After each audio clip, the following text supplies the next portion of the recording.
दोस्तों आदाब, मैं आपका मेज़बान अली आदिल खान सत्यम गुफ्तन प्रोग्राम लेकर आपकी खिदमत में हाजिर हूं और आप देख रहे हैं टाइम्स ऑफ पीडिया चैनल। स्वामी, जो चीज परेशान करती है कि क्या भारत की अर्थव्यवस्था बहुत अच्छा कर रही है, क्या ये मोदी जी का सबसे बड़ा झूठ है? झूठ है, धोखा है। हमारी सरकार जो है वो ऐसे बयान देते रहती है जो प्रोपेगेंडा के रूप में आती है। तरीके से राम मंदिर का उद्घाटन हुआ है, मोदी जी तो और पावरफुल हो गए, ऐसा लग रहा है कि पूरे देश के वो हिंदू राजा बन गए हैं। और अब ये तो तो आपके दिमाग में बनी है, मैं तो ये अनुभव नहीं कर रहा हूँ। उसको हम रद्द करके दोबारा वो जमीन वापस करने चाहते हैं। सुप्रीम कोर्ट ने उसको ठुकरा दिया, किसी अखबार में नहीं आया।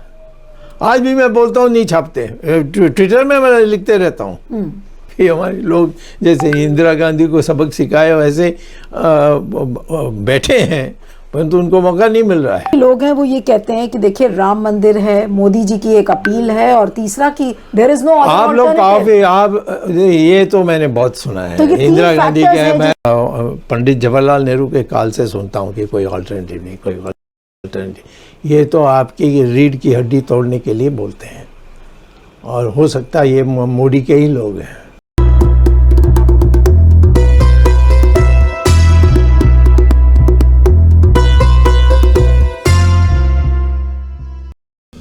दोस्तों, हमारा देश 2030 तक 7 ट्रिलियन की इकॉनमी बन जाएगा। वित्त मंत्रालय ने एक रिव्यू रिपोर्ट में इस बात की उम्मीद जताई है।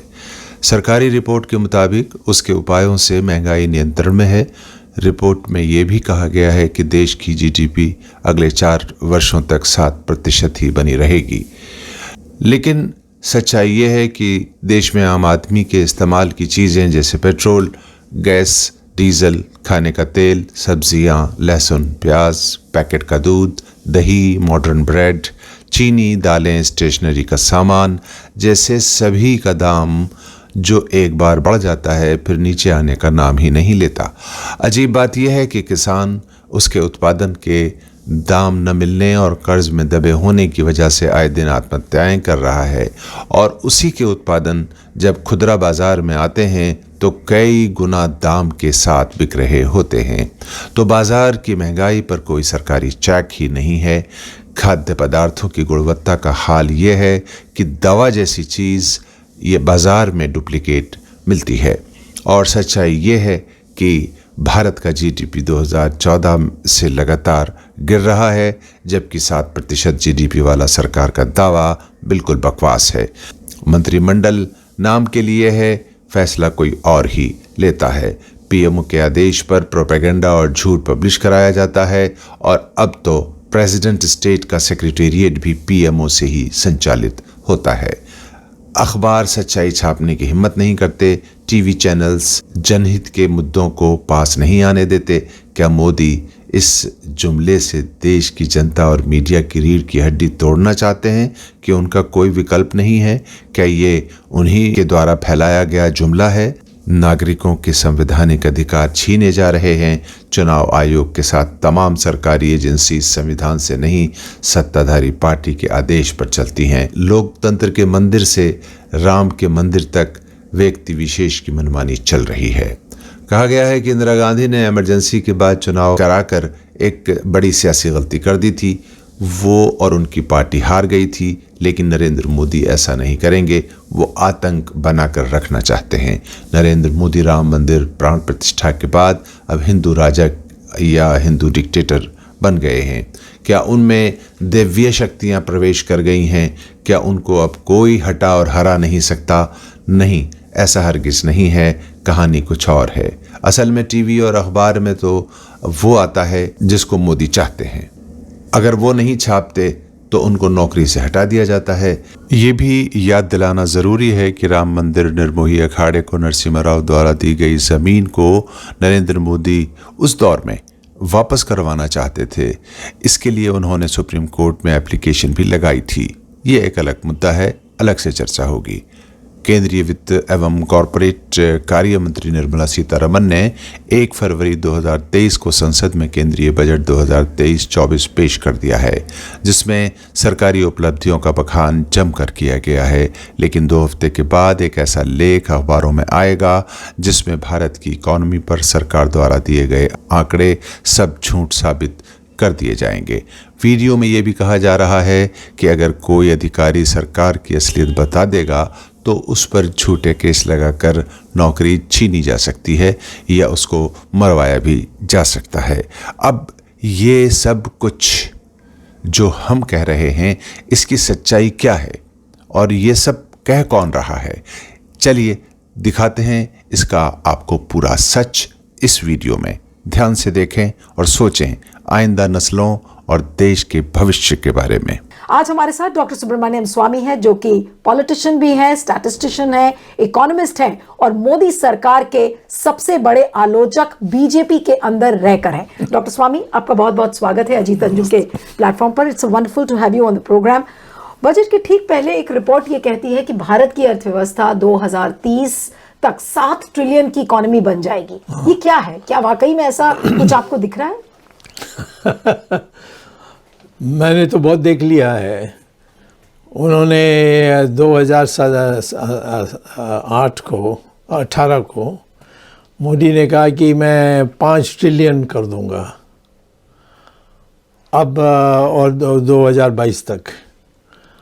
अब 2022 तो पार हो गई, 5 ट्रिलियन के कहीं निकट नहीं है, तो उसका कोई हिसाब लेने वाला है ही नहीं।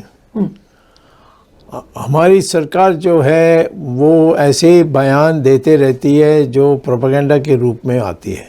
मैं बीजेपी में हूँ, तो बीजेपी में मेरे अपोज में कोई प्लानिंग कमीशन या वो जो भी वो कमीशन बनी है, या फाइनेंस मिनिस्ट्री की जो इकोनॉमिक एडवाइज़र्स हैं, उनसे मेरा डिबेट करा दें और मैं बता दूंगा कि ये सब धोखा है पब्लिक में और इससे हमारी पार्टी की नुकसान होती है। लेकिन ये जो 7 ट्रिलियन की बात कर रहे हैं, ये 2030 तक हम भारत की अर्थव्यवस्था को 7 ट्रिलियन की इकोनॉमी बना देंगे, ये क्या है? क्या ये धोखा है? अर्थशास्त्री जो होते हैं वो सिर्फ एक स्तंभ बना देते हैं 2014-15 से शुरू करके, उसमें जो दाम थे उसके आधार पर जो उत्पादन है उसका हम क्योंकि उत्पादन में कोई लीटर में है, कोई पाउंड्स में है या कोई किलोग्राम्स में है, तो उन सब को एक करने के लिए दामों पर हम उसको मल्टीप्लाई करके उसकी वैल्यू लेकर जोड़ते हैं। जब 1 ट्रिलियन की इकोनॉमी भारत बना था, उसको करते करते 60 साल लग गया। ऐसी कौन सी जादू की छड़ी मोदी सरकार ने घुमा दी है कि अब 2030 तक आप 7 ट्रिलियन की इकोनॉमी बन जाएंगे? नहीं, 7 ट्रिलियन, अब इन्फ्लेशन होगा तो 7 ट्रिलियन तो बहुत आसान है। मैं तो कहता हूँ 14 हो जाएगा। जो 7% कहते हैं, मैं उनको कहता हूँ कि कोई भी डिबेट मेरे साथ आ जाए, कोई नहीं आएगा, बट मैं डिबेट में प्रूव कर दूंगा कि आज मोदी आने के बाद हमारी ग्रोथ रेट 4% प्रति वर्ष ही रहा है जीडीपी में। लेकिन दावा तो वो 7% का कर रहे हैं कि 7%। वो तो करते रहेंगे। दावा करने के लिए मेरे साथ डिबेट करो, वो भी नहीं करेंगे। मुझे लिख कर दे दो, मैं लिख कर देता हूँ, उसका लिखित में जवाब दे दें, वो भी नहीं करेंगे। वो इतने डरे हुए हैं मुझसे कि कहीं नहीं आने चाहते, कि उनको पता है कि हम तो प्राध्यापक थे और दुनिया के 100 सबसे मशहूर इकोनॉमिस्ट 2 थे। जीडीपी का जो पिता है जिसने इसको पैदा किया वो है साइमन कुजनेट्स। मुझसे कौन ज़्यादा जीडीपी पर जाने जाएं, जब मैंने उनके साथ करके मेरा पीएचडी थीसिस जीडीपी की कैलकुलेशन पर थी। लेकिन सर, आप जिस फॉर्मूले की और आप जिस कैलकुलेशन की बात कर रहे हैं, ऐसा लगता है कि मोदी सरकार तो उस कैलकुलेशन को मानती नहीं है।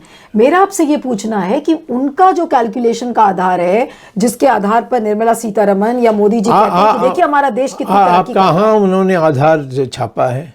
किसी डॉक्यूमेंट में छापा है? सिर्फ सब ऐलान है नहीं, जैसे वो कह रहे हैं हमने रिफॉर्म्स किए। किया है तो मुझे बताएं, आप दिखाइए कौन से रिफॉर्म्स के लिए बात कर रहे हैं और किस प्राइस पर आप उसकी सारे जो प्रोडक्शन है उसको जोड़ते हैं। आज की प्राइस या उस यानी 2014 का प्राइस। तो ये सारी कंपैरिजंस ये एक अब टेक्निकल सब्जेक्ट है और IMF को कभी उसका नाम ले लेते हैं, पर IMF वही छापता है जो आप उनको भेजते हैं। उनके पास कोई अपनी कोई इकोनॉमिस्ट बैठ करके इसकी विश्लेषण कर नहीं सकते, वो गवर्नमेंट बॉडी है। लेकिन डॉक्टर स्वामी, जो चीज परेशान करती है कि क्या भारत की अर्थव्यवस्था बहुत अच्छा कर रही है, क्या ये मोदी जी का सबसे बड़ा झूठ है? झूठ है, धोखा है, ये लोगों को बुद्धू बनाने की बात है और कुछ नहीं। और उसका सबूत क्या है? मैं जो कह रहा हूँ, मुझसे डिबेट करें, मैं बीजेपी का ही हूँ तो मेरे साथ करें। ये नहीं, सबके सामने नहीं करना तो टेप करके फिर टेप दिखा दो। अगर आप ये कह रहे हैं कि अर्थव्यवस्था अच्छा कर रही है, ये मोदी सरकार का सबसे बड़ा झूठ और धोखा है जो आपने कहा, उसके अगर 5 इंडिकेटर्स इस झूठ के अगर मैं आपसे पूछूं कि सबसे बड़ी विफलता अर्थव्यवस्था में मोदी जी की क्या है, अगर 3 या 4 पॉइंट्स में मैं आपसे पूछूं तो वो क्या है सर? एक तो है विकास की जो बात करते हैं, 7% अभी कह रहे हैं जीडीपी ग्रोथ। जीडीपी वही उसी जीडीपी के आधार पर वो 4% है, वो झूठ है। ओके। दूसरा है कि देश में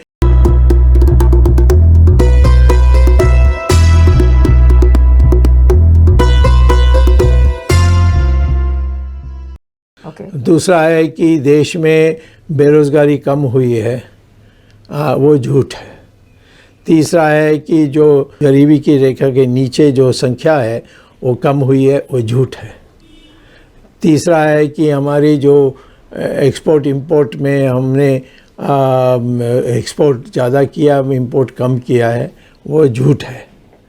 और चाहिए आपको तो मैं और सुना सकता हूँ। लेकिन इतना झूठ क्यों बोला जा रहा है? दुनिया तो देख रही है ना कि भारत की अर्थव्यवस्था कहाँ पर है। ये हमारे इतिहास में कौन सी नई बात है? हिटलर भी झूठ बोलता था, स्टालिन भी झूठ बोलता था, माओ त्से-तुंग भी झूठ बोलता था।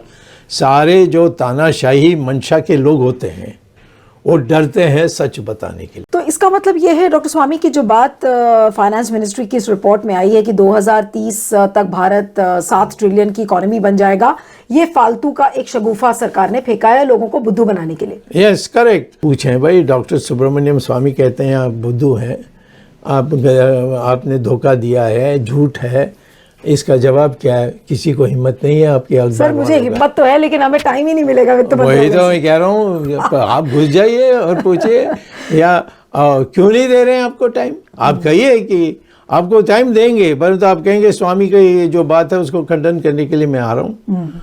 अखबार वाले छापते नहीं है, एक ही अखबार छापते है, उसको बहुत कम लोग इस तरफ पढ़ते हैं, वो भी अंग्रेजी में है, वो है हिंदू न्यूज़पेपर। उसमें मैंने लेख लिखा है, अभी 2 हफ्ते में मेरा एक और लेख आएगा जिसमें ये सारी चीज़ों को मैं आंकड़े देकर कहूँगा ये सब झूठ है। निर्मला सीतारमण को वित्त मंत्रालय हैंडल नहीं करना आता, कमी क्या है? क्या इनके पास दिमाग नहीं है? निर्मला सीतारमण तो नाम के वास्ते वित्त मंत्री है, सारे पीएमओ में 4-5 बाबू लोग बैठ करके तय करते हैं और वो ऐसे तय करते हैं कि मोदी कि कद को ज़्यादा बढ़ाने की बात कहें और जो भी मोदी के विरुद्ध में जाती है उसको ना कहते हैं या उसके ऊपर हम दूसरा अपना आंकड़े देते हैं। तो इसमें कोई चेक ही नहीं है ना, कोई अखबार वालों की हिम्मत नहीं है, तो कोई कॉरेस्पॉन्डेंट को हिम्मत नहीं है वहाँ मिनिस्ट्री में जाकर निर्मला सीतारमण के सामने कहें। अब वो मद्रास में अभी घूमी है, कोई अखबार वाले जगह पूछें तो इकोनॉमी बताइए कि ग्रोथ रेट आपने कैसे किया। हाँ तो लेकिन जिस सरकार में आपने जो कहा कि 3-4 जो बाबू बैठे हैं और जो पीएमओ के थ्रू चलाते हैं पूरी अर्थव्यवस्था को, तो क्या उनको समझ नहीं है? क्या वो नहीं चाहते? वो क्या मोदी जी का बर्ताहार करना चाहते हैं? बिल्कुल नहीं, तो उसकी उनकी नौकरी चली जाएगी या कोई झूठा केस डालकर कोई रेड हो जाएगी उनके घर में। आप 2014 से ग्रोथ रेट जीडीपी का लेंगे तो ये गिरते आया है। उसका ग्राफ मैंने एक पुस्तक मैंने लिखी है जो वो जो छपी है। यानी कि आप ये कह रहे हैं कि 2014 से लगातार जीडीपी गिरता हुआ, हाँ, जीडीपी ग्रोथ रेट, और जो दावा है सरकार का वो बिल्कुल उलट है। बिल्कुल बकवास है, उलट नहीं है, बकवास है। लेकिन इतना डिफरेंस सर कैसे आ सकता है? जो आपकी क्लास के जो इकोनॉमिस्ट्स हैं, हाँ। और भी कई लोग हैं जो वो ये सब डरपोक नहीं, हैं। वो उनका मानना है कि जीडीपी ग्रोथ नहीं हो रही है उस तरीके से जिस तरह से सरकार दिखा रही है। जो सलाहकार बने हुए हैं जो नाम के वास्ते, तो क्या वो मोदी जी को क्या डिस्ट्रॉय करने में लगे हुए हैं? मोदी जी का बंटाधार करने में लगे हैं। वो मोदी जी जो नरेंद्र मोदी जो उनको कहते हैं वही करते हैं, और कुछ वो अपने बल पर वो कुछ नहीं कहते। यानी कि मोदी जी उनको बोलते हैं कि अर्थव्यवस्था ऐसा करो, हाँ, कहो कि इकोनॉमी बहुत सुंदर जा रही है, ग्रोथ रेट बहुत हाई हो रही है, एग्रीकल्चर में अब बेरोजगारी कम हो गई है, वही करेंगे वो। तो क्या मोदी जी ने पूरी विश्व को मूर्ख समझ रखा है कि हाँ, मूर्ख है, कि किसी को समझ में नहीं आएगा? मूर्ख या डरपोक, अब दोनों में आपके अखबारों आपके सबसे ज़्यादा जिम्मेदारी बनती है कि जो आप प्रचार करते हैं, आप जो अखबार में बोलते हैं, ये तो पब्लिक को बताने की बात है, किसी को हिम्मत नहीं है बोलने के लिए। लेकिन मोदी जी को इकोनॉमी का ई समझ में आता है? नहीं, कुछ नहीं, ABC नहीं है, पता है वो। मैं तो जानता हूँ, मैं तो मोदी को 1972 से जानता हूँ। लेकिन इतने कॉन्फिडेंस का उनके कारण क्या है? किस कॉन्फिडेंस से कहते हैं? कि इमरजेंसी में देख लिया, रीढ़ की हड्डी बहुत कम लोगों का होता है। हाँ, हमारे लोग चुपचाप कुछ करना है, जैसे उस समय इंदिरा गांधी ने इलेक्शन करा थी तो हमारे लोगों ने आकर उसको हरा दी, परंतु वो सब वो उस प्रकार की गलती नहीं करेंगे। वो एक आतंक हवा बना के रखेंगे, आतंक है ही। मैं आपकी बात, पत्रकारों की बात नहीं कर रहा हूँ, मेरे पार्टी में कोई नहीं बोलता है, क्यों? सब मुझसे बात करते हैं और यही पूछते हैं कि आपको इतना हिम्मत कहाँ से आ गया। मैंने कहा मैं तो इमरजेंसी में सिद्ध कर दिया कि मेरे पास, मुझे किसी की परवाह नहीं है, किसी नहीं है, सच है सच, झूठ है झूठ। लेकिन डॉक्टर स्वामी, आपने कई प्लेटफॉर्म्स पर इंटरव्यूज के दौरान आपने बार बार इस बात को दोहराया है कि बीजेपी अगर चाह ले, आरएसएस अगर चाह ले, तो मोदी जी इतने पावरफुल नहीं होंगे। लेकिन आपके ये सारी बातों कहने के बावजूद अभी देखिए जिस तरीके से राम मंदिर का उद्घाटन हुआ है, मोदी जी तो और पावरफुल हो गए। ऐसा लग रहा है कि पूरे देश के वो हिंदू राजा बन गए हैं। और अब ये तो आपके दिमाग में बनी है, मैं तो ये अनुभव नहीं कर रहा हूँ। जहाँ भी जाता हूँ लोग कहते हैं आपने सुप्रीम कोर्ट में करार दिया। जो अखबारों में आ रही है उसको आप दोहरा रहे हैं। तो अखबार, रेडियो, ऑल इंडिया रेडियो या जो टीवी में आती है, ये सारी चीज़ें जो वो चाहते हैं वही होता है, और जो नहीं चाहते हैं उनको नौकरी से हटा देते हैं। नहीं, लेकिन आपको नहीं लगता कि राम मंदिर के उद्घाटन के बाद जिस तरीके का सेंटिमेंट देखने को मिल रहा है, नहीं, क्या राम के बल पर मोदी जी अब और पावरफुल नहीं, बिल्कुल नहीं। मैं तो जानता हूँ कितने शंकराचार्य इनके विरुद्ध में हो गए हैं। ये हवा तो यही है कि ये, क्योंकि इन्होंने एक पिटीशन फाइल की थी जब मैंने अपने केस पर बहस कर रहा था और मैं जीतने वाला हूँ ऐसा लगने लगा, तो मोदी ने अपने दफ्तर से एक पिटीशन फाइल करी, उसको एप्लीकेशन कहते हैं, कि जो ज़मीन नरसिम्हा राव ने राष्ट्रीयकरण किया, जिससे इतना बड़ा विशाल एरिया बन गई राम जन्मभूमि का, उसको हम रद्द करके दोबारा वो जमीन वापस करने चाहते हैं। सुप्रीम कोर्ट ने उसको ठुकरा दिया, किसी अखबार में नहीं आया। आज भी मैं बोलता हूँ, नहीं छापते, ट्विटर में मैं लिखते रहता हूँ। तो जब ऐसा स्थिति है, ये तो रशिया के जैसा हो गया या चाइना जैसा हो गया। तो क्या आपको लगता है कि मोदी जी ने भारत को रशिया या चाइना बना दिया है? बना रहे हैं, बना नहीं दिया। हमारे लोग जैसे इंदिरा गांधी को सबक सिखाए वैसे बैठे हैं, परंतु उनको मौका नहीं मिल रहा है। लेकिन मोदी जी को कौन सबक सिखाएगा सर? सिखाने वाले तो पब्लिक है, सिखाना।